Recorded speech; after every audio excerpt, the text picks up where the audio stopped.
क्या खूब लिखा है किसी ने, अगर इस जहां में मजदूर का ना नामो निशा होता, अगर इस जहां में मजदूर का ना नामो निशा होता, फिर ना होता हवा महल और ना ही ताजमहल होता। लिखना राइटर की ताकत है और कमजोरी भी। वो अपने हर जज्बात को अल्फाज जो दे देता है। कुछ चुप रहते हैं तो कुछ लिख देते हैं। जैसा किसी ने कहा है, किसी का मसीहा और किसी की जान होता है। किसी का मसीहा और किसी की जान होता है। मजदूर मजदूर होने से पहले एक इंसान होता है। और मजदूरों पर आज का ये आर्टिकल जिसे आप लोगों के साथ मैं शेयर कर रही हूँ, उसे लिखा है अब्यस खान ने। आप बहुत अच्छे राइटर हैं, पोएट हैं और ब्लॉगर हैं।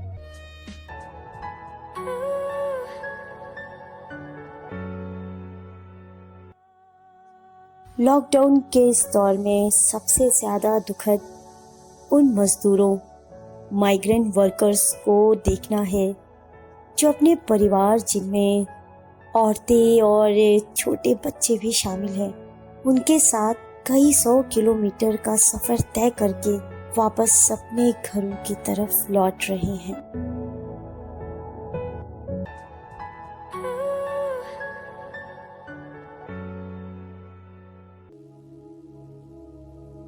बेबस बाप है, बेशर्म सिस्टम है,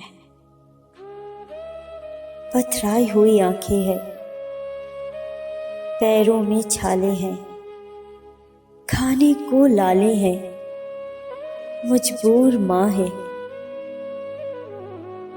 बेगैरत हुक्मरान है, आंखों में आंसू है, चेहरों पर खौफ है, भूखे पेट बच्चे हैं, सूखे हुए गले हैं,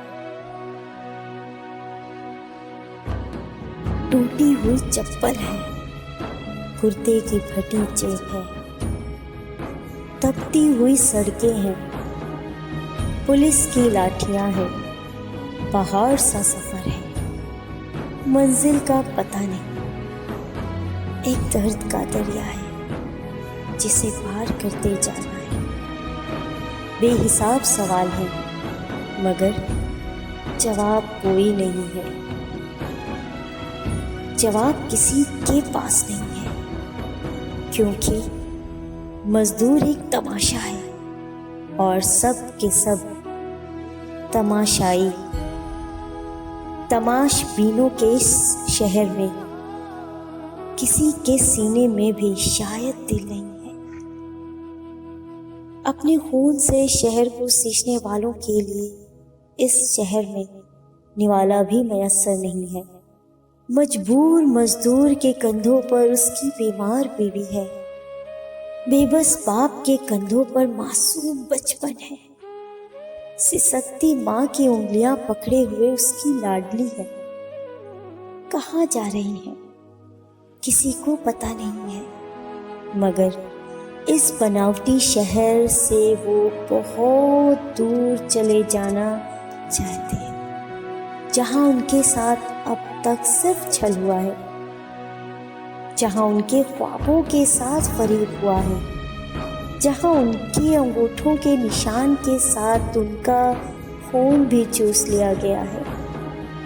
मगर इसी शहर में जहां लॉकडाउन है, वहां अमीरों की जमात एसी कमरों में बैठकर पकवानों का लुत्फ उठा रही है, बालकनी में थाली बजा रही है, घर की देहरी पर दिए जला रही है और भूखे बेबस मजदूरों को खरी खोटी सुना रही है।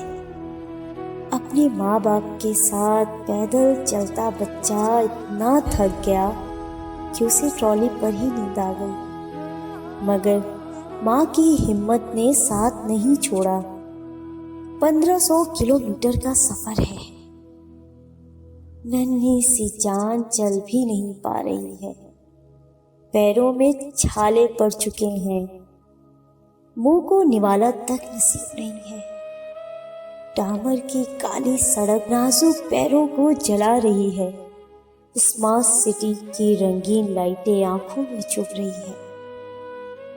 माँ गोद में उगते हुए छोटे छोटे बच्चों को लेकर खिसट खिसट कर कदमों को बढ़ाती है, मगर खाली पेट और सूखा गला आगे बढ़ने नहीं देता है।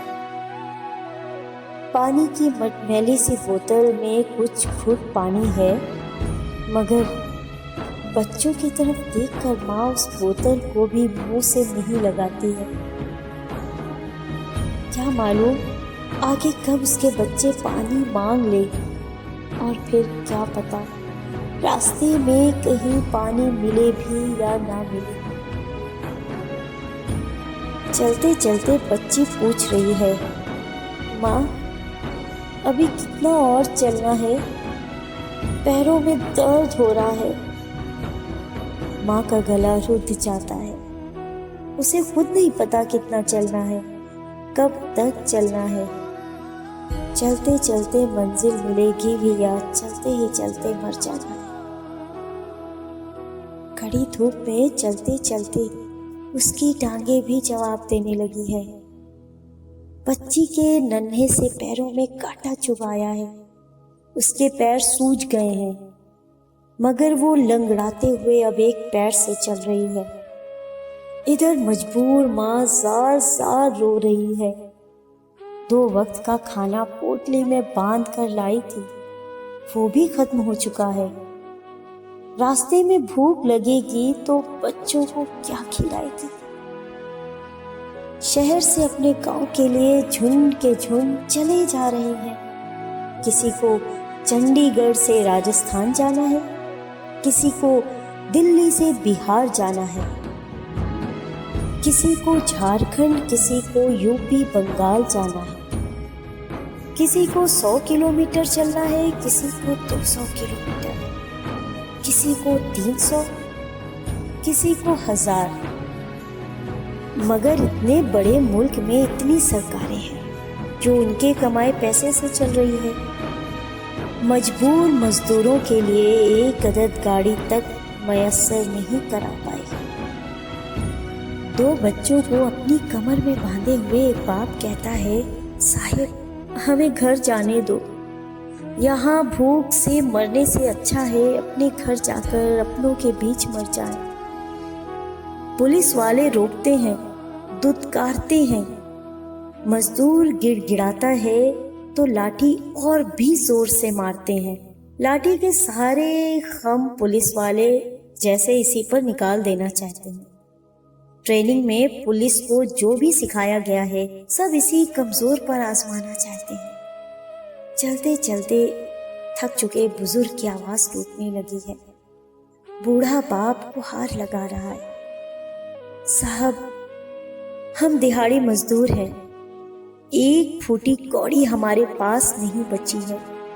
साहब हमें घर जाने दो, इस शहर में रहेंगे तो भूखे मर जाएंगे, और हाँ जिंदा रहे तो कभी अपना गांव छोड़कर अब शहर नहीं आएंगे। साहब यहाँ जिल्लत के सिवा हमें मिला भी क्या।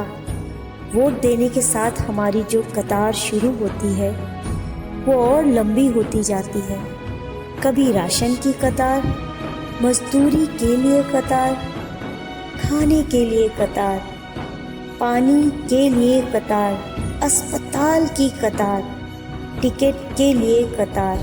साहिब हमारी हैसियत कतार के कीड़ों से ज़्यादा कुछ भी नहीं। साहब पापी पेट के लिए शहर आए थे, मगर यहाँ से पाई पाई मोहताज होने के बाद अपने घर जा रहे हैं। आज हमारे लिए ना बस है ना ट्रेन है।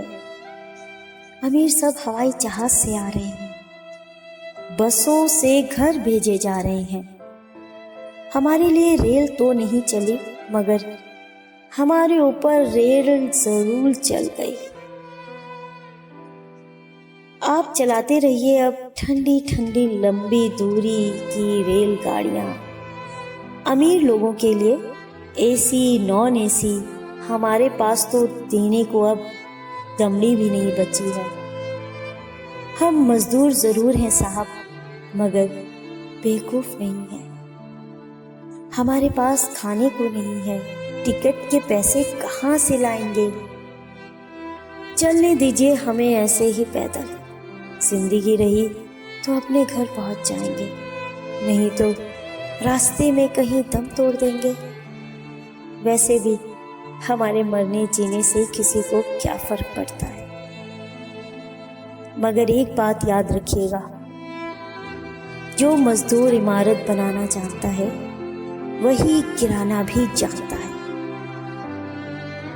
किसी शायर ने लिखा है, शहर में मजदूर जैसा दर बदर कोई नहीं। शहर में मजदूर जैसा दर बदर कोई नहीं। जिसने सबके घर बनाए, जिसने सबके घर बनाए, उसका घर कोई नहीं।